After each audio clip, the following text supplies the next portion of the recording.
At exactly 4:03 a.m., the siren chose who would disappear. It started subtly, a low hum that most people dismissed as a distant truck or a faulty appliance. In the quiet pre-dawn hours of Oakhaven, a town nestled between sleepy hills and an ancient forest, few were awake to notice the first time it happened. But it did happen, and then it happened again. The first to vanish was old Mr. Abernathy, the town librarian, a kind, reclusive man who lived alone with his cats and an impressive collection of first-edition novels. The police found his front door unlocked, a half-empty cup of chamomile tea still warm on the nightstand, and his spectacles resting on an open book. But Mr. Abernathy was gone. No signs of a struggle, no ransom note, nothing. He had simply ceased to be. His neighbors reported hearing a strange, high-pitched sound around 4 in the morning, but they couldn't quite place it. A week later, at exactly 4:03 a.m., it happened again. This time it was a young couple, the Millers, new to town and still renovating their charming little cottage by the creek. Friends said they were inseparable, always holding hands, always laughing. Their car was in the driveway, their phones were on the charger, and dinner leftovers were in the fridge. But the Millers were gone. A neighbor, a light sleeper, told the sheriff she was woken by a singing sound, like a beautiful but eerie melody that made the hairs on her arms stand up. She looked at her clock. It was 4:03 a.m.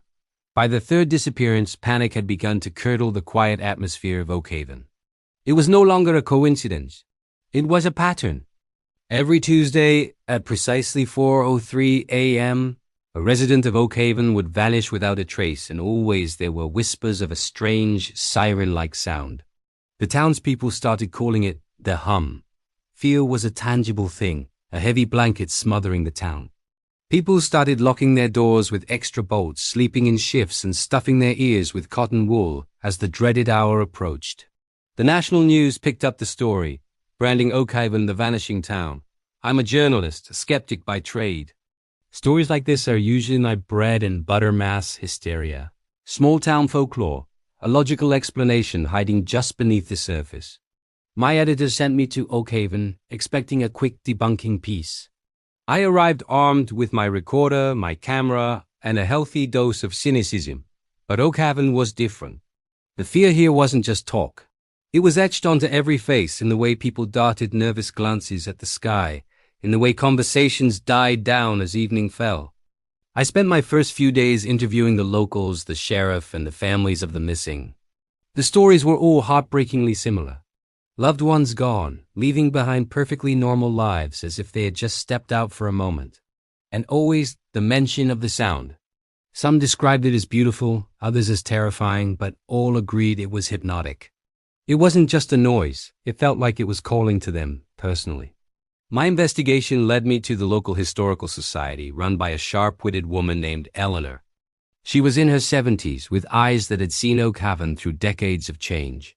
When I mentioned the siren sound, she didn't laugh. Instead, she pulled out a dusty, leather-bound book filled with the town's founding records. She pointed to a passage written in faded ink, dated over 200 years ago. It spoke of a pact. The founders of Oakhaven, desperate to escape a famine, had made a deal with a creature from the forest, a siren of the woods. In exchange for prosperity, fertile lands, and good health for the townsfolk, the siren would claim a tithe. The passage was vague, but it mentioned a melodic call and a chosen soul taken when the night is deepest. Eleanor explained that for generations it was dismissed as a fairy tale, a story to scare children. But now she wasn't so sure. The book described the tithe as being paid by those who had, in some way, given up. Given up? What did that mean? I started digging deeper into the lives of the disappeared. Mr. Abernathy, the librarian, had recently been diagnosed with a terminal illness and had confided in a friend that he felt his life's chapter was closing. The Millers, the young couple, were on the brink of financial ruin, their dream cottage becoming a nightmare of debt they couldn't escape. The third victim, a talented musician, had lost his hearing and fallen into a deep depression, telling his sister he had nothing left to live for. A chilling pattern was emerging. The siren wasn't choosing at random. It was choosing the hopeless. It was preying on despair. This wasn't a monster. It was a collector of broken spirits. The sound, the siren's call, was a lure, an offer of release to those who felt they had reached their end. That Monday, I found myself sitting in my motel room, the clock on the wall ticking ominously toward dawn. The story had become more than just a job. It was under my skin. I had to know. I had to witness it. Armed with a high-frequency audio recorder and a thermal camera, I decided to spend the night at the edge of the ancient forest, the place where the legend originated. As 4 a.m. approached, the air grew still and unnaturally cold.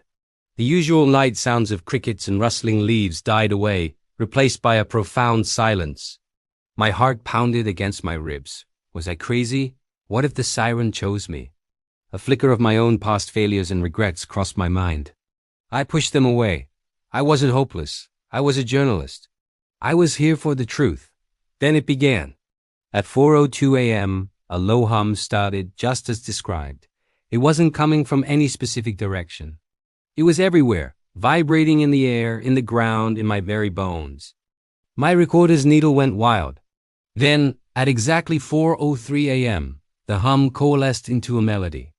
It was the most beautiful and terrifying thing I had ever heard. It was a song of profound sadness, but also of peace.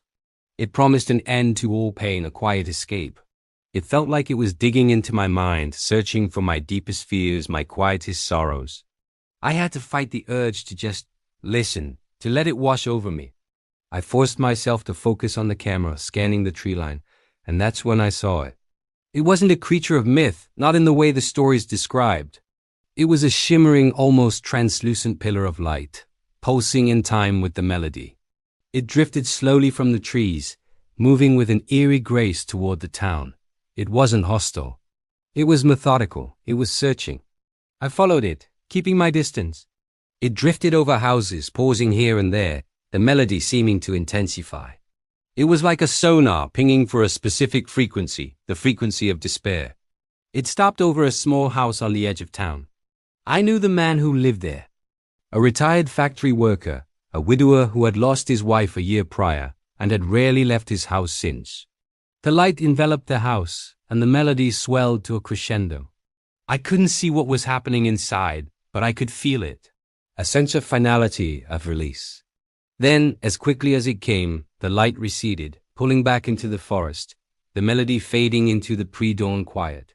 A moment later, the crickets started chirping again, as if nothing had happened. The next morning, the news spread. The widower was gone. The pattern continued. I left Oakhaven with my evidence, the recordings, the thermal images, the centuries-old town records. But I knew no one would believe the whole truth. They would explain it away, find a logical scapegoat. How could I explain a creature made of light and sound that feeds on hopelessness? I published the story, but I left out the siren. I wrote about a town gripped by psychological trauma, a folly, a due fueled by grief and isolation. It was the logical explanation. It was the safe explanation. But I know what I saw. Sometimes late at night, when I'm alone, I think I can still hear a faint echo of that melody. It's a reminder that there are forces in this world we don't understand. And it is a reminder that the most dangerous monsters aren't the ones that hunt our bodies, but the ones that hunt our hope. Oakhaven is quiet now, but the siren is still out there, in the ancient forest, waiting. Waiting for someone to listen, waiting for 4:03 a.m., and waiting for someone to give up. Thanks for watching. If you found this story captivating, don't forget to like, subscribe, and hit that notification bell for more mysteries from the shadows.